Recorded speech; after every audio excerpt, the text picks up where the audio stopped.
I saw it in the mirror one morning, under the harshest bathroom light, a tiny faint map of a country I didn't want to visit, my first age spot, and in that moment, the world didn't stop, but a very specific, very private, very female kind of future suddenly felt real, inevitable, and my heart just sank. Most people will see this title and click away, thinking it's just another beauty tip. But 99% of people miss the profound truth hidden underneath the surface of our skin. They will spend their lives fighting a war against time they can never win because they don't understand the real enemy. Skipping this isn't about missing a secret, darling. It's about choosing to stay in a state of quiet panic, of feeling your own light dim year after year. What we're talking about today is the key to rewriting your own cellular story. And it begins now. Her first mark. It wasn't even that dark. That's the cruelest part of the joke, isn't it? It was just a small sepia-toned smudge on the back of my left hand, right where the sun would hit it if I were driving. I remember tracing its outline with my finger, a perfect little oval. It was like a ghost of all the summers I'd ever lived, suddenly appearing to haunt me.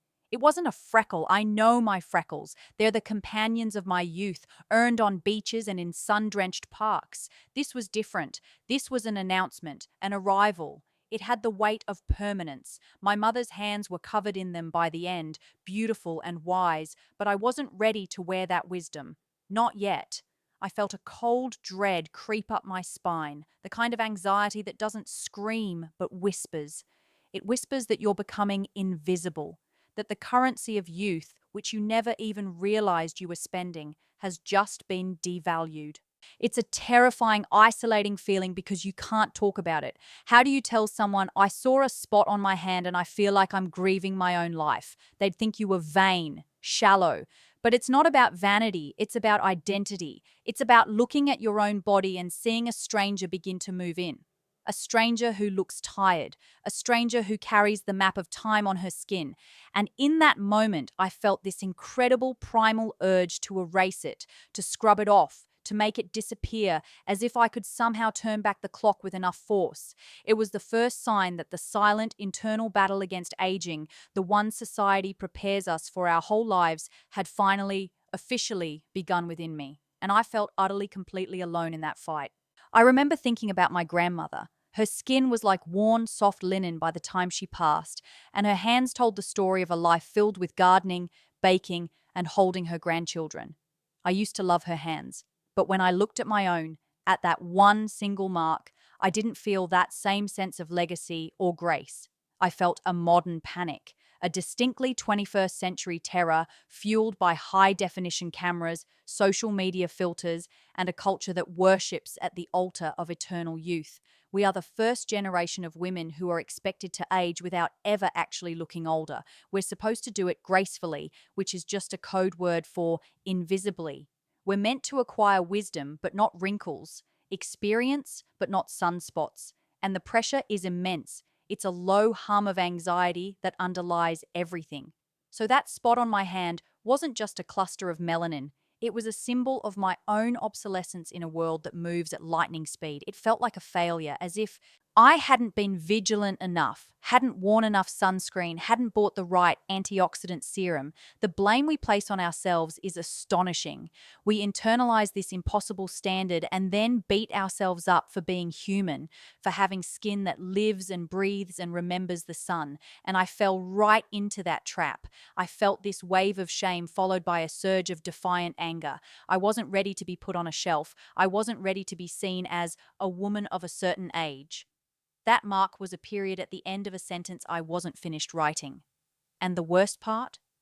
I knew deep down that this was just the beginning, that more would come. And this quiet, creeping dread settled in my heart.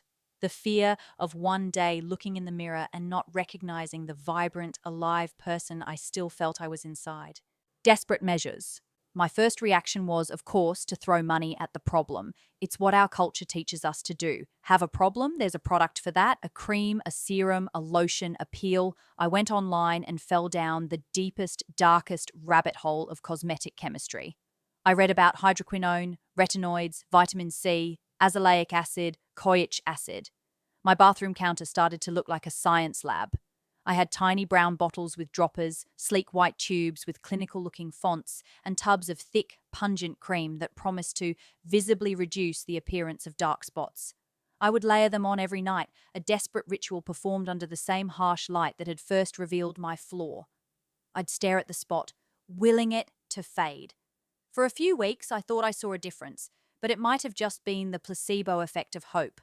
The endless cycle of applying these harsh chemicals started to irritate my skin, leaving it red and sensitive. It was like I was punishing my hand for daring to tell the truth about its age. It wasn't just the money I was spending, it was the emotional energy, the nightly disappointment, the morning check-in, holding my hand up to the light, feeling that familiar pang of frustration when the spot was still there, sometimes even looking a little darker against the irritated skin around it.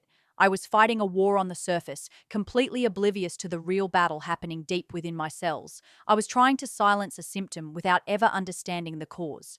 It's a profoundly disempowering cycle. You become dependent on these external solutions, these promises in a jar, and your own innate power to heal and regulate yourself feels more and more distant. You start to believe that the answer has to be outside of you, that you're broken and need to be fixed by something you can buy. And that, my love, is the biggest lie the beauty industry has ever sold us. The creams and serums were just the gateway. When they failed to deliver the miracle I was hoping for, my desperation escalated. I started researching clinical procedures, lasers, cryotherapy, microdermabrasion. I watched videos of the procedures, wincing at the bright flashes of light and the descriptions of a slight stinging sensation. The cost was astronomical, but in my state of panic, it seemed like a worthy investment. I imagined zapping the spot into oblivion, erasing it from my history.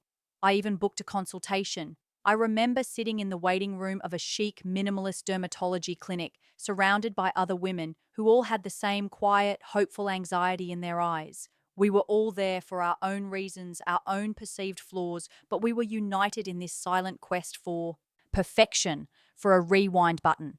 The doctor was kind but clinical. He explained the procedure, the risks, the recovery time. He talked about melanin and hyperpigmentation with a detached scientific air, but he never once asked me how the spot made me feel. He couldn't see the existential dread it represented. To him, it was a simple cosmetic issue to be corrected. As I sat there listening to him talk about burning away a layer of my own skin, something inside me finally rebelled. A quiet voice whispered, "This is insane. You're talking about inflicting a controlled injury on your body to erase a mark that is a natural part of your life's story." It was a moment of profound clarity. I was so focused on attacking my body, on fighting it, that I had forgotten to listen to it. I was treating my skin like an enemy. And I suddenly knew with absolute certainty that this path, this endless, expensive, painful path of fighting the outside, was a dead end. It would only lead to more anxiety, more procedures, and a deeper disconnection from my own beautiful, living, aging body. I walked out of that clinic before the consultation was even over. I knew there had to be another way, a gentler, wiser, more profound way. I just had no idea what it was yet. That quiet wisdom. My journey away from the harsh lights of the clinic and the chemical warfare on my bathroom counter led me to a place of quiet. I started reading not about cosmetic chemistry, but about cultures that revere age, places where the lines on a face are seen as a map of wisdom, not a sign of decay. And my research kept leading me back to one place in particular, Japan. Specifically, the lifestyle of its supercentenarians, the people who live vibrant, healthy lives well past 100. I wasn't just interested in their longevity, I was fascinated by their quality of life. The images I saw were of elders with clear, luminous skin, but more importantly, a light in their eyes, a sense of purpose, a stillness. I stumbled upon the teachings of a doctor, one of Japan's oldest and most respected physicians. He didn't write about laser resurfacing or chemical peels. He wrote about things like ikigai, your reason for being. He wrote about community, about spending time in nature, about gentle movement, and he wrote about nourishment from the inside out. His philosophy was simple and profound. The body is a self-healing organism, and most of our modern ailments, including the ones that show up on our skin, are the result of a fundamental imbalance. We are not broken, we are just out of tune. He believed that the signs of aging that we so fear in the West are not an attack, but a message, a signal from our body that something inside needs our attention. The age spot on my hand wasn't an enemy to be obliterated, it was a messenger, and my job was not to shoot the messenger, but to listen to its message. This was a seismic shift in my perspective. It moved me from a place of panic and aggression to one of curiosity and compassion. What was my body trying to tell me? What imbalance was this little brown spot pointing to? It was the first time I had thought of my body as an ally in this journey, a wise friend trying to get my attention. This doctor's work wasn't about a quick fix, it was about a deep, systemic shift. It was about cultivating a life that created health from the inside out, so that the outside would naturally reflect that inner vitality. It was about discipline, yes, but a gentle, loving discipline. The discipline of listening, the discipline of nourishing, the discipline of stillness. And it was in his quiet, unassuming writings that I found the first real clue to the mystery of my skin. This doctor's approach was rooted in a concept that is so foreign to our Western way of thinking: sufficiency. The idea that our bodies already have almost everything they need to thrive, but modern life, with its stress, its pollution, its processed foods, strips away certain essential building blocks. He wasn't selling a miracle product. He was teaching a philosophy of restoration. He explained that many signs of aging, from stiff joints to foggy thinking to, yes, age spots, are often the result of a long-term, low-grade deficiency of key micronutrients. Not a major disease that would show up on a blood test, but a subtle, creeping lack that slowly degrades the body's ability to repair and regulate itself. He described the skin as the body's largest organ and its most honest communicator. When the internal systems are stressed or depleted, the skin is one of the first places it shows. It's the canvas on which our internal health is painted. He talked about how, over time, our cells can lose their memory, their blueprint for how to function correctly.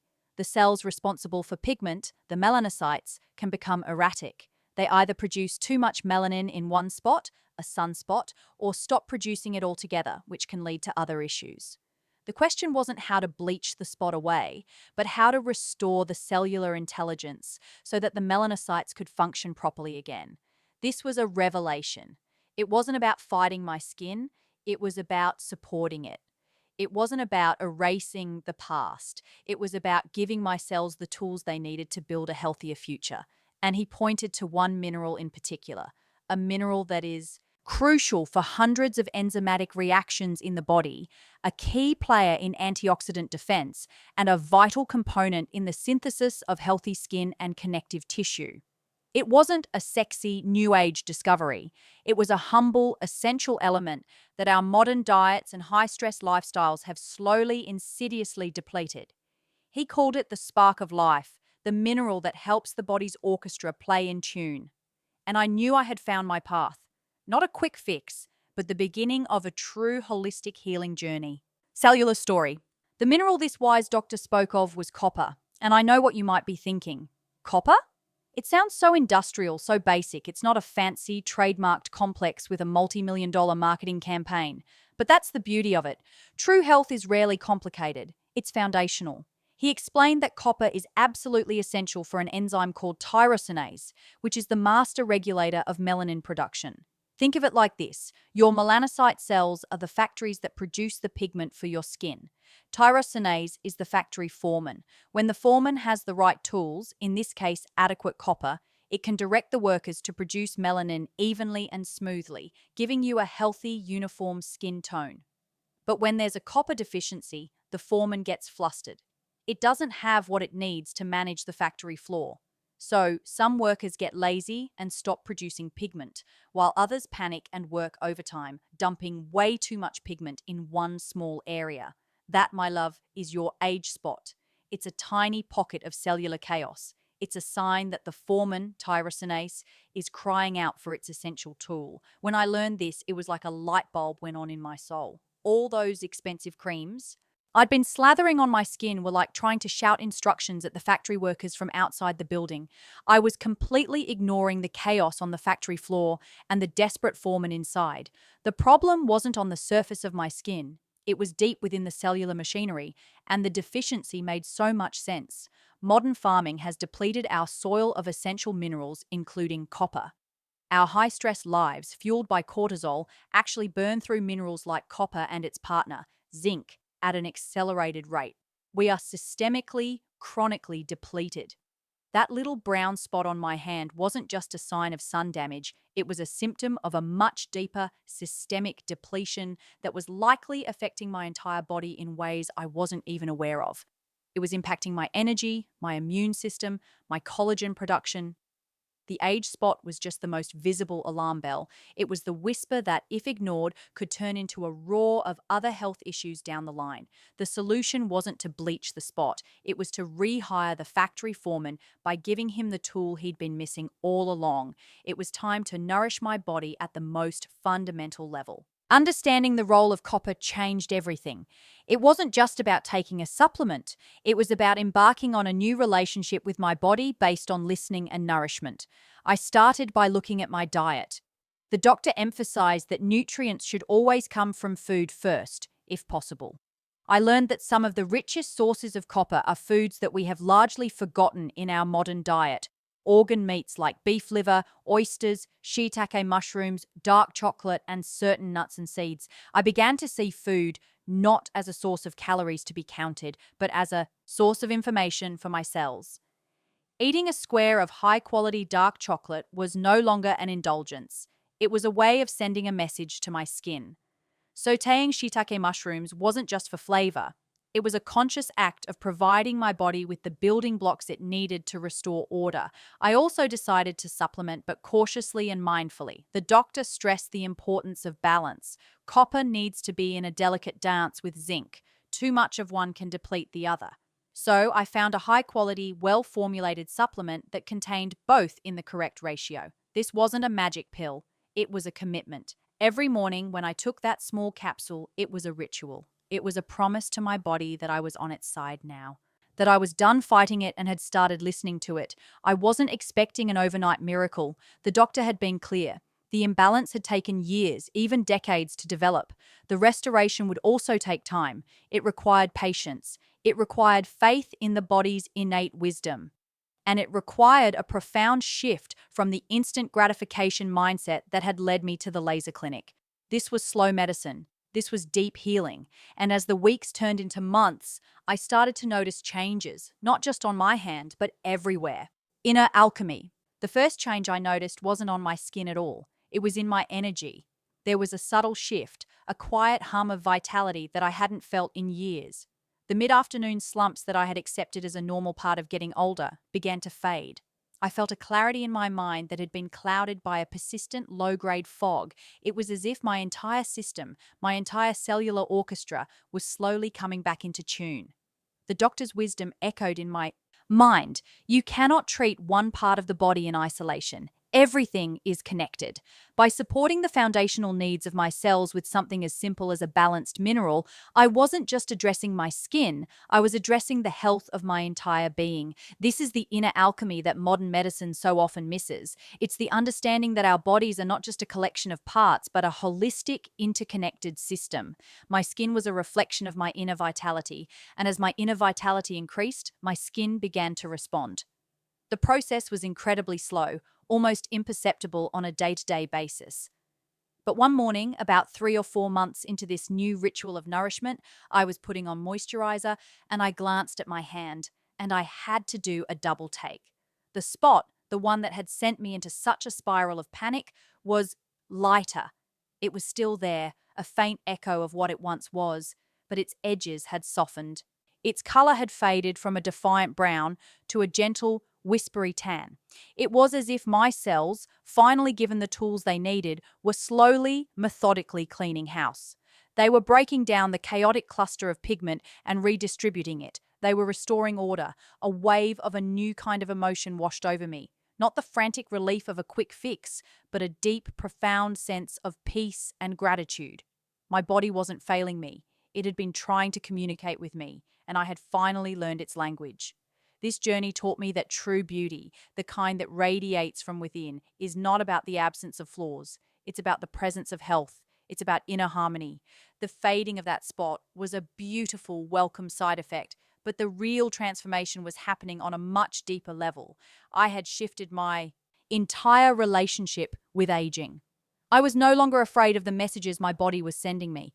I was learning to welcome them, to get curious about them. A new ache in my joints wasn't a sign of decay, it was a question. Am I moving enough? Am I feeding my cartilage what it needs? A feeling of fatigue wasn't a failure, it was a gentle reminder to rest, to honor my body's need for recovery.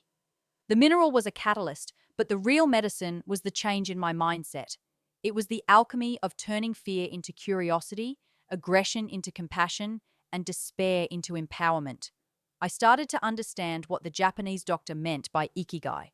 My purpose wasn't to fight aging. My purpose was to live fully, vibrantly, and authentically at every stage of my life. And that required a healthy, well-nourished vessel. My focus shifted from erasing the past to building a resilient future. I became more mindful of my stress levels, knowing that cortisol was a thief of my precious minerals. I prioritized sleep, understanding that this is when the body does its most profound repair work. I started to see every choice, what I ate, how I moved, how I rested, how I thought, as an opportunity to support my body's innate wisdom. The quest to erase one tiny brown spot had led me on a profound spiritual journey. It had forced me to dismantle my fear of mortality and my attachment to a youthful facade, and to replace it with a deep, abiding respect for the incredible intelligence of my own body.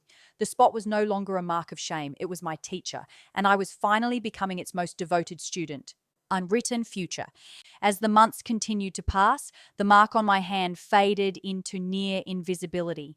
It became a ghost, a reminder of a fear I no longer carried. But the most incredible thing was what happened next. Other people started to notice. Not that a spot on my hand was gone, no one had ever mentioned it in the first place. They noticed something else. A friend I hadn't seen in a while tilted her head and said, "You're glowing. What have you been doing?" A colleague mentioned, "There's a new kind of light about you. You seem so peaceful." They weren't seeing the absence of a flaw, they were seeing the presence of vitality. They were seeing the outward expression of the inner alchemy that had taken place. They were seeing a woman who was no longer at war with herself. That, my darling, is the ultimate beauty secret. It's not about having perfect skin. It's about inhabiting your body with a sense of peace and partnership. When you stop fighting yourself, you radiate a different kind of energy, a calm, self-possessed confidence that is far more magnetic than the strained perfection we so often chase. I realized that my fear of becoming invisible had been a self-fulfilling prophecy. When I was consumed with anxiety about aging, I was projecting an energy of fear and lack, and that is what people were subconsciously picking up on. I was making myself invisible by focusing on my own perceived decline. But when I began to nourish myself, to treat my body with love and respect, I started to project an energy of vitality and self-acceptance. And the world responded in kind. People were seeing me again, not my age, not my flaws, but the life force that animated me. The journey that began with a single mineral had unlocked a new way of being in the world. It had liberated me from the prison of chasing youth. I look at my hands now and I see the hands of a woman who is living her life, not just enduring it. There are faint lines, yes. There are veins that tell the story of a strong, pumping heart. And if I look very closely, in just the right light, I can see the faintest memory of the spot that started it all. But now when I see it, I feel a surge of gratitude.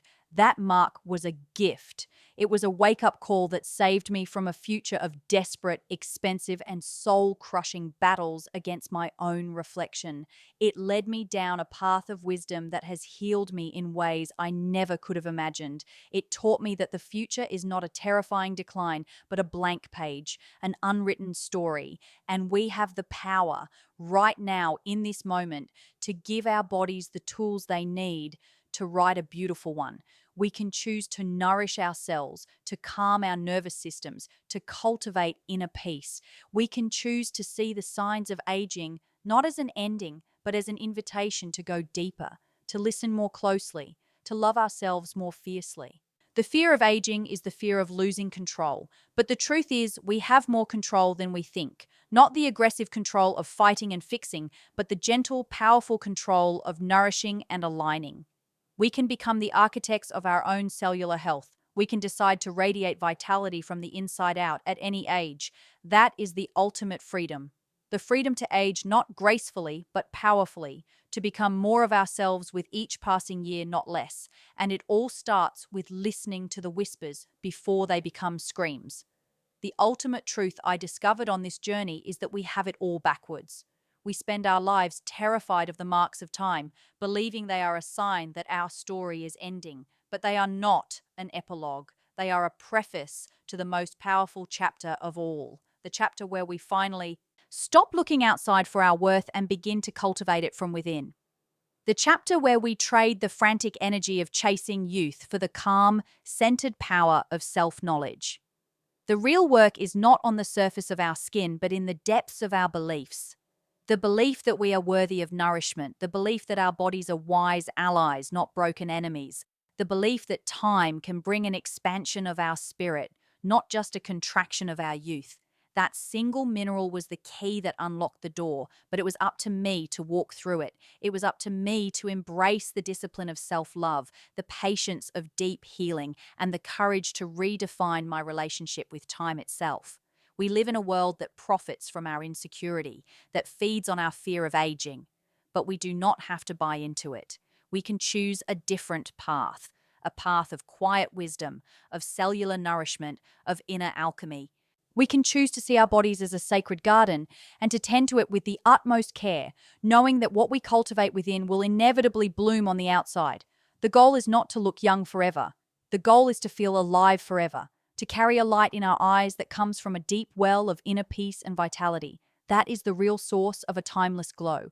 It's the radiance of a soul that is at peace with its own journey. And that, my love, is a power no one can ever take away from you. It is the grace that comes not from a flawless face, but from a full heart. So when you next look in the mirror and you see a new line or a new spot that sends that familiar jolt of panic through you, I want you to take a breath. I want you to place a hand on your heart, and instead of thinking, I'm falling apart, I want you to ask a different question. I want you to whisper to your own wise body, what are you trying to tell me? What do you need from me? Shift from fear to curiosity. Shift from attack to alliance. This is where your true power lies. Not in the endless, exhausting war against time, but in the peaceful, powerful partnership with your own life force.